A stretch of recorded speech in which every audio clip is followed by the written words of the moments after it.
To Build a Fire by Jack London was originally published in 1908 and is now in the public domain. To Build a Fire by Jack London. Day had broken cold and gray, exceedingly cold and gray, when the man turned aside from the main Yukon Trail and climbed the high earth bank, where a dim and little traveled trail led eastward through the fat spruce timberland. It was a steep bank, and he paused for breath at the top, excusing the act to himself by looking at his watch. It was 9 o'clock. There was no sun nor a hint of sun, though there was not a cloud in the sky. It was a clear day, and yet there seemed to be an intangible pall over the face of things, a subtle gloom that made the day dark, and that was due to the absence of sun. This fact did not worry the man. He was used to the lack of sun. It had been days since he had seen the sun, and he knew that a few more days must pass before that cheerful orb, due south, would just peep above the skyline and dip immediately from view. The man flung a look back along the way he had come. The Yukon lay a mile wide and hidden under 3 feet of ice. On top of this ice were as many feet of snow. It was all pure white, rolling in gentle undulations where the ice jams of the freeze-up had formed. North and south, as far as his eye could see, it was unbroken white, save for a dark hairline that curved and twisted from around the spruce-covered island to the south, and that curved and twisted away into the north, where it disappeared behind another spruce-covered island. This dark hairline was the trail, the main trail, that led south 500 miles to the Chilkoot Pass, Daya, and Saltwater, and that led north 70 miles to Dawson, and still on to the north 1,000 miles to Nulato, and finally to St. Michael on Bering Sea. 1,000 miles and a half 1,000 more.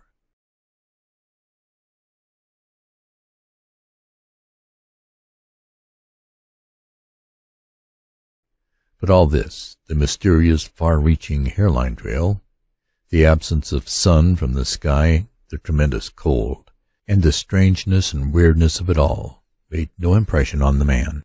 It was not because he was long used to it. He was a newcomer in the land, a Chechakwa, and this was his first winter. The trouble with him was that he was without imagination. He was quick and alert in the things of life, but only in the things and not in the significances. 50 degrees below zero meant 80-odd degrees of frost. Such fact impressed him as being cold and uncomfortable. That was all. It did not lead him to meditate upon his frailty as a creature of temperature and upon man's frailty in general, able only to live within certain narrow limits of heat and cold. And from there on it did not lead him to the conjectural field of immortality and man's place in the universe. 50 degrees below zero stood for a bite of frost that hurt, and that must be guarded against by the use of mittens, ear flaps, warm moccasins, and thick socks. 50 below zero was to him just precisely 50 degrees below zero.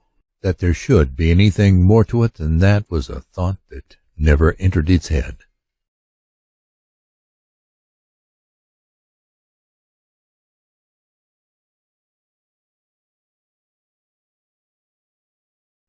As he turned to go on, he spat speculatively. There was a sharp, explosive crackle that startled him. He spit again and again in the air before it could fall to the snow. The spittle crackled. He knew that at 50 below spittle crackled on the snow, but this spittle had crackled in the air. Undoubtedly it was colder than 50 below. How much colder he did not know, but the temperature did not matter. He was bound for the old claim on the left fork of Henderson Creek, where the boys were already. They had come over across the divide from the Indian Creek country, while he had come the roundabout way to take a look at the possibilities of getting out logs in the spring from the islands in the Yukon. He would be in camp by 6 o'clock, a bit after dark. It was true, but the boys would be there. A fire would be going, and a hot supper would be ready. As for lunch, he pressed his hand against the protruding bundle under his jacket. It was also under his shirt, wrapped up in a handkerchief and lying against the naked skin. It was the only way to keep the biscuits from freezing. He smiled agreeably to himself as he thought of those biscuits, each cut up and sopped in bacon grease, and each enclosing a generous slice of fried bacon.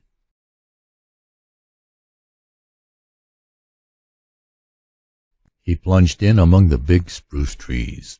The trail was faint. A foot of snow had fallen since the last sled had passed over, and he was glad he was without a sled, traveling light. In fact, he carried nothing but the lunch wrapped in the handkerchief. He was surprised, however, at the cold. It certainly was cold, he concluded, as he rubbed his numb nose and cheekbones with his mittened hand. He was a warm-whiskered man, but the hair on his face did not protect the high cheekbones and the eager nose that thrust itself aggressively into the frosty air. At the man's heels trotted a dog, a big native husky, the proper wolf dog, gray-coated and without any visible or temperamental difference from its brother, the wild wolf. The animal was depressed by the tremendous cold. It knew that it was no time for traveling. Its instinct told it a truer tale than was told to the man by the man's judgment. In reality, it was not merely colder than 50 below zero. It was colder than 60 below, than 70 below. It was 75 below zero. Since the freezing point is 32 above zero, it meant that 107 degrees of frost obtained. The dog did not know anything about thermometers. Possibly in its brain there was no sharp consciousness of a condition of very cold, such as was in the man's brain. But the brute had instinct. It experienced a vague but menacing apprehension that subdued it and made it slink along at the man's heels, and that made it question eagerly every unwanted movement of the man, as if expecting him to go into camp, or to seek shelter somewhere and build a fire. The dog had learned fire, and wanted fire, or else to burrow under the snow and cuddle its warmth away from the air.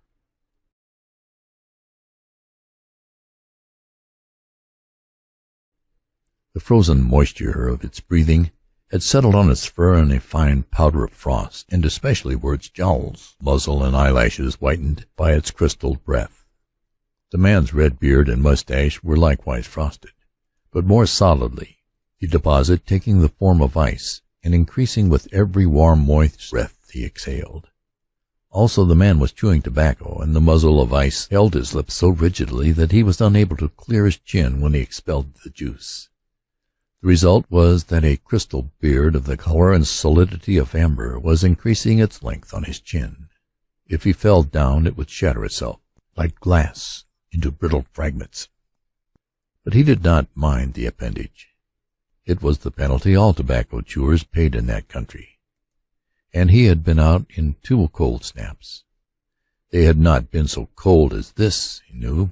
But by the spirit thermometer at 60 Mile, he knew they had been registered at 50 below and at 55.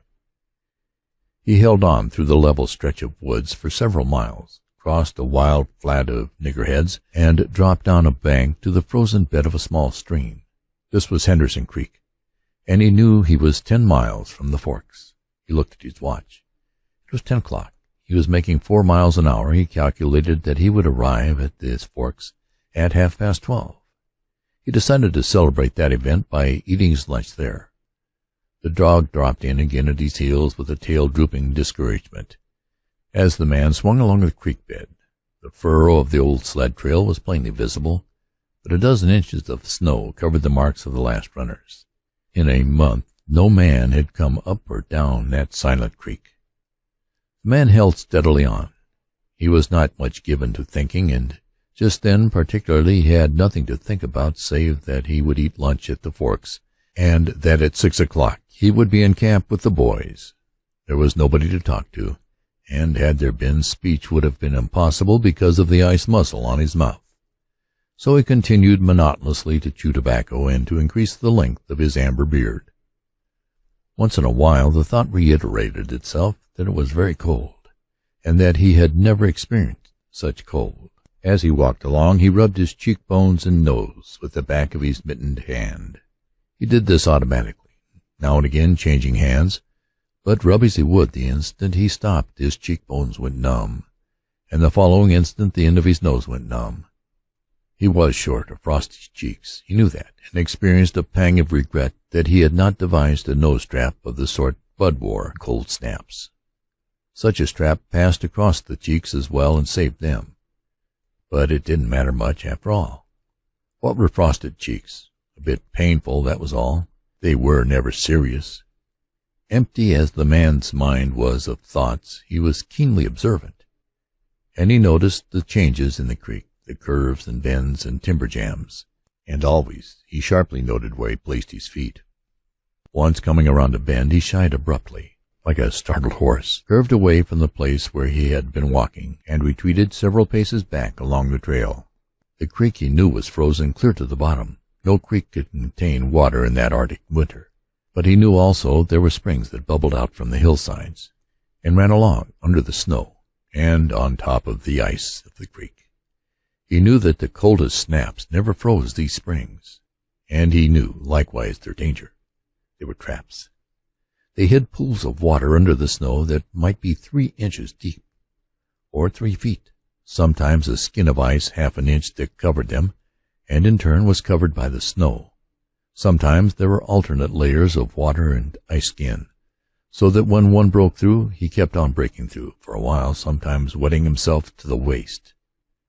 That was why he shied away in such panic. He had felt the give under his feet and heard the crackle of a snow-hidden ice skin, and to get his feet wet in such a temperature meant trouble and danger. At the very least it meant delay, for he would be forced to stop and build a fire, and under its protection to bare his feet while he dried his socks and moccasins.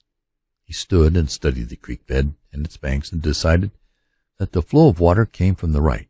He reflected a while, rubbing his nose and cheeks, then skirted to the left, stepping gingerly and testing the footing for each step.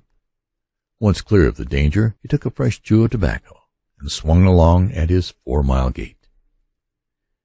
In the course of the next 2 hours he came upon several similar traps. Usually the snow above the hidden pools had a sunken, candied appearance that advertised the danger. Once again, however, he had a close call, and once suspecting danger, he compelled the dog to go on in front. The dog did not want to go. It hung back until the man shoved it forward, and then it went quickly across the white unbroken surface. Suddenly it broke through, floundering to one side, and got away to firmer footing. It had wet its forefeet and legs, and almost immediately the water that clung to it turned to ice. It made quick efforts to lick the ice off its legs, then dropped down in the snow and began to bite out the ice that had formed between its toes. This was a matter of instinct. To permit the ice to remain would mean sore feet. It did not know this. It merely obeyed the mysterious prompting that arose from the deep crypts of its being. But the man knew, having achieved a judgment on the subject, and he removed the mitten from his right hand and helped tear out the ice particles.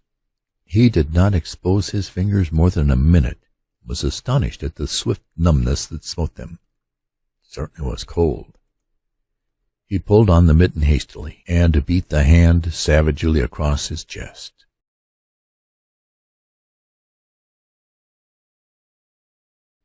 At 12 o'clock the day was at its brightest, yet the sun was too far south on its winter journey to clear the horizon. The bulge of the earth intervened between it and the Henderson Creek, where the man walked under a clear sky at noon and cast no shadow. At 12:30 to the minute he arrived at the forks of the creek. He was pleased at the speed he made. If he kept it up, he would certainly be with the boys by 6. He unbuttoned his jacket and shirt and drew forth his lunch. The action consumed no more than a quarter of a minute, yet in that brief moment the numbness laid hold of the exposed fingers. He did not put the mitten on, but instead struck the fingers a dozen sharp smashes against his leg. Then he sat down on a snow-covered log to eat. The sting that followed upon the striking of his fingers against his leg ceased so quickly he was startled. He had had no chance to take a bite of the biscuit. He struck the fingers repeatedly and returned them to the mitten, baring the other hand for the purpose of eating. He tried to take a mouthful, but the ice muzzle prevented. He had forgotten to build a fire and thaw out. He chuckled at his foolishness, and as he chuckled he noted the numbness creeping into the exposed fingers. Also he noted that the stinging which had first come to his toes when he sat down was already passing away. He wondered whether the toes were warm or numb. He moved them inside the moccasins and decided they were numb. He pulled the mitten on hurriedly and stood up. He was a bit frightened. He stomped up and down until the stinging returned into the feet. Certainly was cold, was his thought. That man from Sulphur Creek had spoken the truth when telling how cold it sometimes got in the country, and he had laughed at him at the time. That showed one must not be too sure of things. There was no mistake about it. It was cold. He strode up and down, stomping his feet and thrashing his arms until reassured by the returning warmth. Then he got out matches and proceeded to make a fire. From the undergrowth, where high water of the previous spring had lodged a supply of seasoned twigs, he got his firewood. Working carefully from a small beginning, he soon had a roaring fire, over which he thawed the ice from his face, and in the protection of which he ate his biscuits. For the moment the cold of space was outwitted. The dog took satisfaction in the fire, stretching out close enough for warmth and far enough away to escape being singed.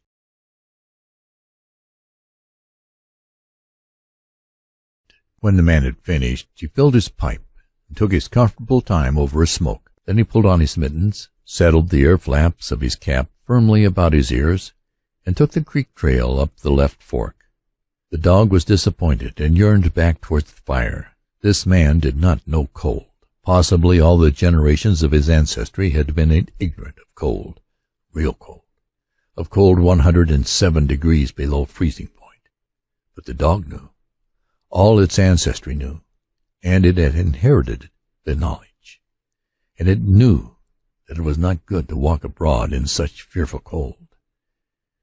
It was the time to lie snug in a hole in the snow and wait for a curtain of cloud to be drawn across the face of outer space whence this cold came. On the other hand, there was no keen intimacy between the dog and the man. The one was the toil-slave of the other, and the only caresses it had ever received were the caresses of the whiplash and of harsh and menacing throat sounds that threatened the whiplash. So the dog made no effort to communicate its apprehension to the man. It was not concerned in the welfare of the man. It was for its own sake that it yearned back toward the fire. But the man whistled, spoke to it with the sound of whiplashes. The dog swung in at the man's heels and followed after. The man took a chew of tobacco and proceeded to start a new amber beard. Also his moist breath quickly powdered with white his mustache, eyebrows, and lashes. There did not seem to be so many springs on the left fork of the Henderson, and for half an hour the man saw no signs of any. Then it happened. At a place where there were no signs, where the soft, unbroken snow seemed to advertise solidity beneath, the man broke through. It was not deep. He wet himself halfway to the knees before he floundered out to the firm crust.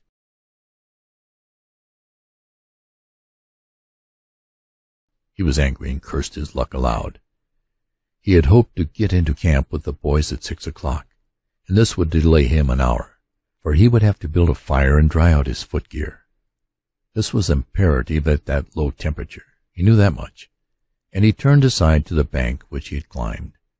On top, tangled in the underbrush about the trunks of several small spruce trees, was a high-water deposit of dry firewood, sticks and twigs principally, but also larger portions of seasoned branches, fine dry, last year's grasses. He threw down several large pieces on top of the snow. This served for a foundation and prevented the young flame from drowning itself in the snow it otherwise would melt. The flame he got by touching a match to a small shred of birch bark that he took from his pocket. This burned even more readily than paper. Placing it on the foundation, he fed the young flame with wisps of dry grass and with the tiniest dry twigs. He worked very slowly and carefully, keenly aware of his danger. Gradually, as the flame grew stronger, he increased the size of the twigs with which he fed it. He squatted in the snow, pulling the twigs out from their entanglement in the brush, and feeding directly to the flame. He knew there must be no failure. When it is 75 below zero, a man must not fail in his first attempt to build a fire. That is, if his feet are wet. If his feet are dry and he fails, he can run along the trail for half a mile and restore his circulation. But the circulation of wet and freezing feet cannot be restored by running when it's 75 below. No matter how fast he runs, the wet feet will freeze the harder. All this the man knew. The old-timer on Sulphur Creek had told him about the previous fall, and now he was appreciating the advice. Already all sensation had gone out of his feet. To build the fire he had been forced to remove his mittens, and the fingers had quickly gone numb. His pace of 4 miles an hour had kept the heart pumping blood to the surface of his body and all the extremities. But the instant he stopped, the action of the pump eased down. The cold of space smote the unprotected tip of the planet, and he, being on that unprotected tip, received the full force of the blow. The blood of his body recoiled before it. The blood was alive like the dog, and like the dog it wanted to hide away and cover itself up from the fearful cold. So long as he walked 4 miles an hour he pumped that blood willy-nilly to the surface. But now it ebbed away and sank down into the recesses of his body. The extremities were the first to feel its absence. His wet feet froze the faster, and his exposed fingers numbed the faster, though they had not yet begun to freeze. Nose and cheeks were already freezing, while the skin of all his body chilled as it lost its blood. But he was safe. Toes and nose and cheeks would be only touched by the frost, for the fire was beginning to burn with strength. He was feeding it with twigs the size of his finger. In another minute he would be able to feed it with branches the size of his wrist. And then he could remove his wet footgear, and while it dried, he could keep his naked feet warm by the fire, rubbing them at first, of course, with snow. The fire was a success. He was safe. He remembered the advice of the old-timer on Sulphur Creek and smiled. The old-timer had been very serious in laying down the law that no man must travel alone in the Klondike after 50 below. Well, here he was. He had had the accident. He was alone, and he had saved himself. Those old-timers were rather womanish. Some of them, he thought. All a man had to do was to keep his head, and he was all right. Any man who was a man could travel alone. But it was surprising the rapidity with which his cheeks and nose were freezing, and he had not thought his fingers could go lifeless in so short a time. Lifeless they were, for he could scarcely make them move together to grip a twig, and they seemed remote from his body and from him. When he touched a twig he had to look and see whether or not he had hold of it. The wires were pretty well down between him and his finger ends, all of which counted for little. There was the fire snapping and crackling and promising life with every dancing flame. He started to untie his moccasins. They were coated with ice. The thick German socks were like sheaths of iron halfway to the knees, and the moccasin strings were like rods of steel, all twisted and knotted, as if by some conflagration. For a moment he tugged with his numb fingers, then, realizing the folly of it, he drew his sheath knife.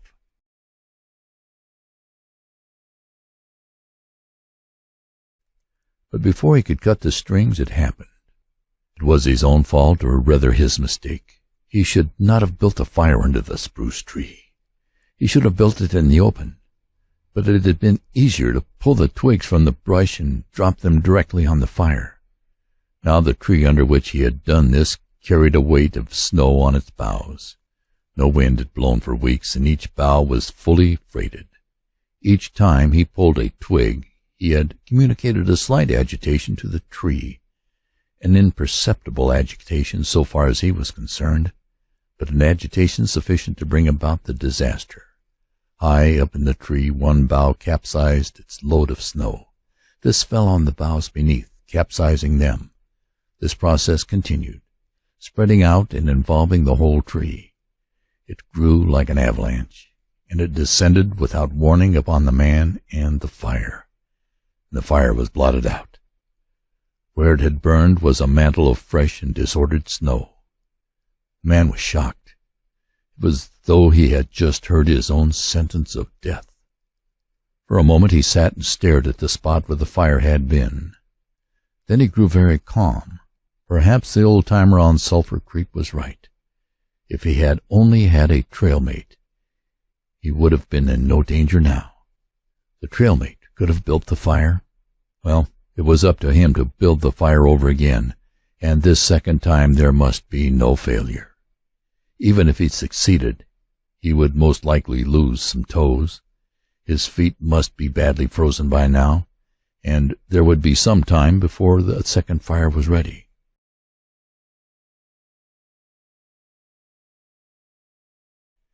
Such were his thoughts, but he did not sit and think them. He was busy all the time they were passing through his mind.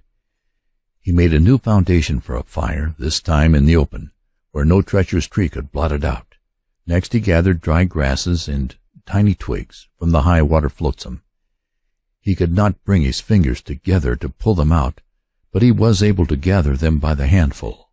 In this way he got many rotten twigs and bits of green moss that were undesirable, but it was the best he could do. He worked methodically, even collecting an armful of the larger branches to be used later when the fire gathered strength.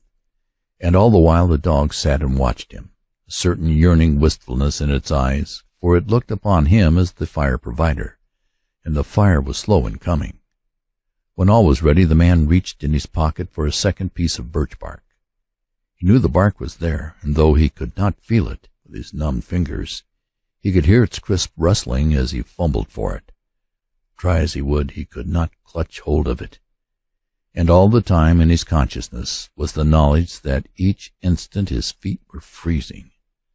This thought tended to put him in a panic, but he fought against it and kept calm. He pulled on his mittens with his teeth and thrashed his arms back and forth, beating his hands with all his might against his sides.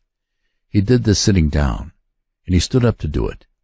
And all the while the dog sat in the snow, its wolf brush of a tail curled around warmly over its forefeet, its sharp wolf ears pricked forward intently as it watched the man. And the man, as he beat and thrashed with his arms and hands, felt a great surge of envy as he regarded the creature that was warm and secure in its natural covering. After a time he was aware of the first faraway signals of sensation in his beaten fingers. The faint tingling grew stronger till it evolved into a stinging ache that was excruciating, but which the man hailed with satisfaction. He stripped the mitten from his right hand and fetched forth the birch bark.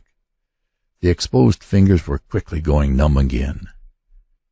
Next he brought out his bunch of sulphur matches, but their tremendous cold had already driven the life out of his fingers. In his efforts to separate one match from the others, the whole bunch fell in the snow. He tried to pick it out of the snow, but failed. The dead fingers could neither touch nor clutch. He was very careful. He drove the thought of his freezing feet and nose and cheeks out of his mind, devoting his whole soul to the matches. He watched, using the sense of vision in place of that of touch, and when he saw his fingers on each side of the bunch, he closed them. That is, he willed to close them, for the wires were down, and the fingers did not obey. He pulled the mitten on his right hand and beat it fiercely against his knee.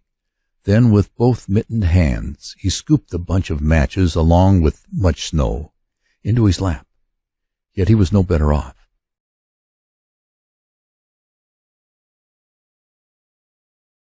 After some manipulation, he managed to get the bunch between the heels of his mittened hands.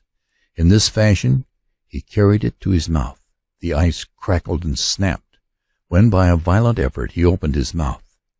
He drew the lower jaw in, curled the upper lip out of the way, and scratched the bunch with his upper teeth in order to separate a match. He succeeded in getting one, which he dropped on his lap. He was no better off. He could not pick it up. Then he devised a way. He picked it up in his teeth and scratched it on his leg. 20 times he scratched before he succeeded in lighting it. As it flamed, he held it with his teeth to the birch bark, but the burning brimstone went up his nostrils and into his lungs, causing him to cough spasmodically. The match fell into the snow and went out. The old-timer on Sulphur Creek was right, he thought in the moment of controlled despair that ensued. After 50 below, a man should travel with a partner. He beat his hands and failed in exciting any sensation. Suddenly he bared both hands, removing the mittens with his teeth. He caught the whole bunch between the heels of his hands. His arm muscles, not being frozen, enabled him to press the hand heels together against the matches. Then he scratched the bunch along his leg. It flared into flame, 70 sulphur matches at once. There was no wind to blow them out. He kept his head to one side to escape the strangling fumes and held the blazing bunch to the birch bark. As he so held it, he became aware of sensation in his hand. His flesh was burning. He could smell it. Deep down below the surface he could feel it. The sensation developed into pain that grew acute, and still he endured it, holding the flame of the matches clumsily to the bark that would not light readily because his own burning hands were in the way, absorbing most of the flame.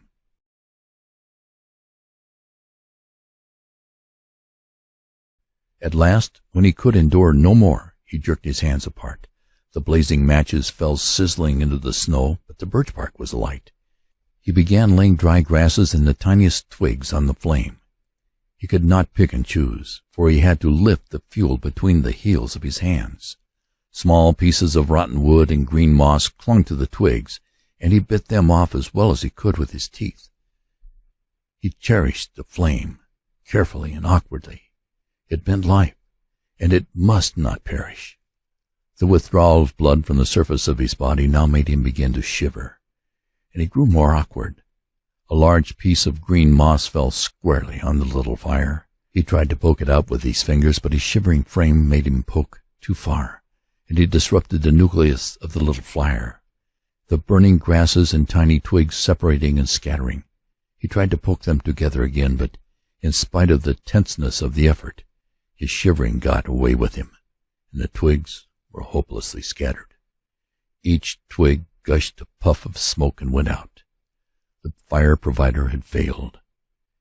As he looked apathetically about him, his eyes chanced on a dog sitting across the ruins of the fire from him, in the snow, making restless, hunching movements, slightly lifting one forefoot, then the other, shifting its weight back and forth on them with wistful eagerness.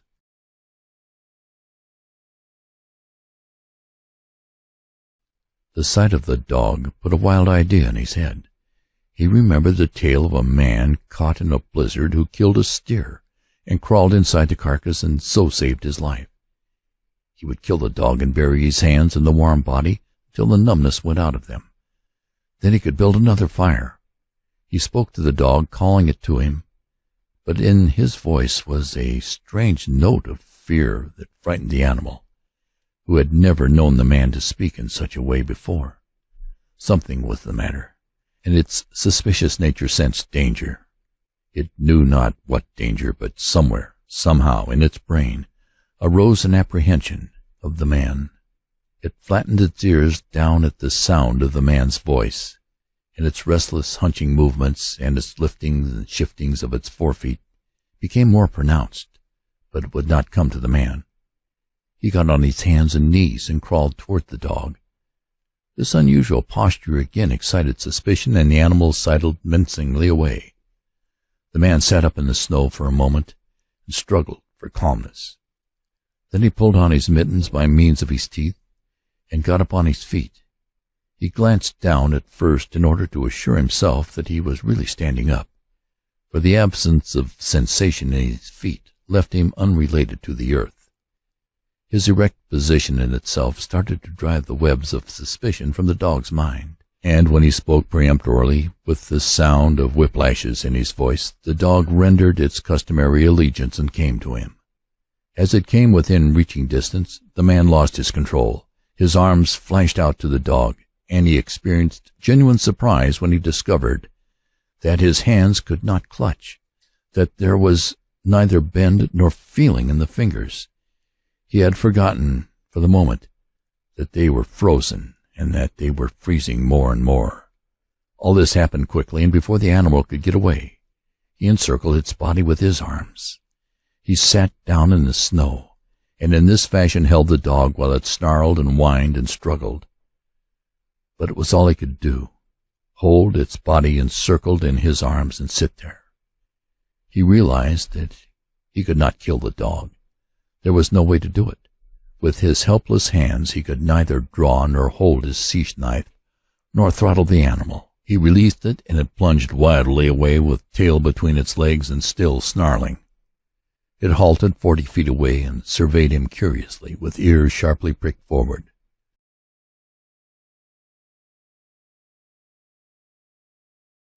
The man looked down at his hands in order to locate them, and found them hanging on the ends of his arms. It struck him as curious that one should have to use his eyes in order to find out where his hands were.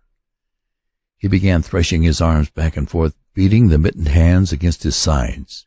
He did this for 5 minutes violently, and his heart pumped enough blood to the surface to put a stop to his shivering.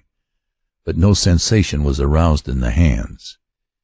He had an impression that they hung like weights on the ends of his arms, but when he tried to run the impression down, he could not find it. A certain fear of death, dull and oppressive, came to him. This fear quickly became poignant, as he realized that it was no longer a mere matter of freezing his fingers and toes, or of losing his hands and feet, but that it was a matter of life and death, with the chances against him.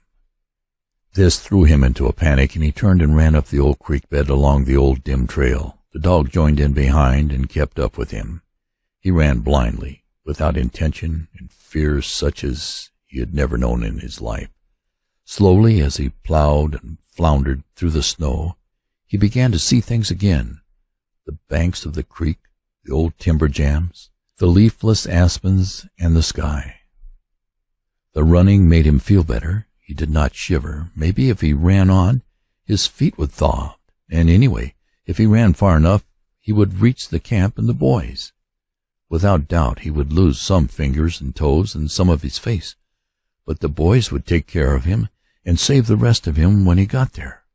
And at the same time there was another thought in his mind, that he would never get to the camp and the boys, that it was too many miles away, that the freezing had too great a start on him, and that he would soon be stiff and dead.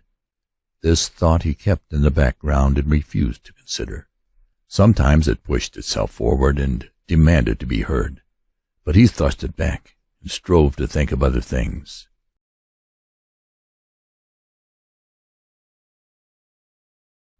It struck him as curious that he could run at all on feet so frozen that he could not feel them when they struck the earth and took the weight of his body.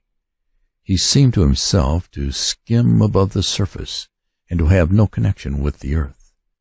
Somewhere he had seen a winged Mercury, and he wondered if Mercury felt as he felt when skimming over the earth.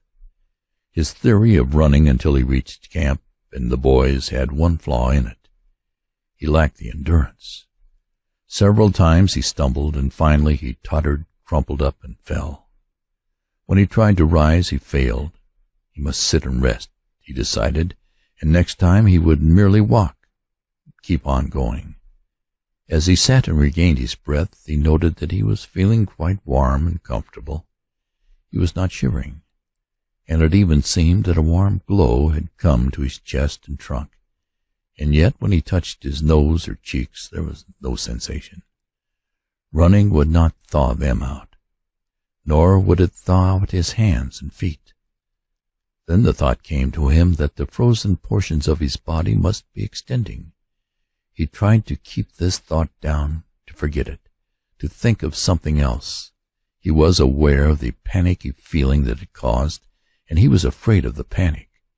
But the thought asserted itself and persisted until it produced a vision of his body totally frozen. This was too much, and he made another wild run along the trail. Once he slowed down to a walk, but the thought of the freezing extending itself made him run again.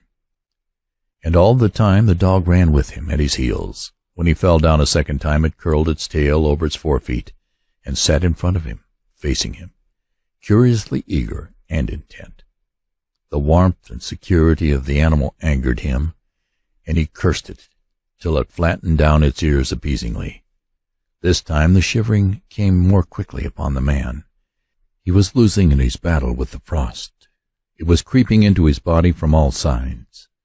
The thought of it drove him on, but he ran no more than 100 feet, when he staggered and pitched headlong. It was his last panic. When he had recovered his breath and control, he sat up and entertained in his mind the conception of meeting death with dignity. However, the conception did not come to him in such terms. His idea of it was that he had been making a fool of himself, running around like a chicken with its head cut off. Such was the simile that occurred to him. Well, he was bound to freeze anyway, and he might as well take it decently. With this newfound peace of mind came the first glimmerings of drowsiness. A good idea, he thought, to sleep off to death. It was like taking an anesthetic. Freezing was not so bad as people thought. There were lots worse ways to die.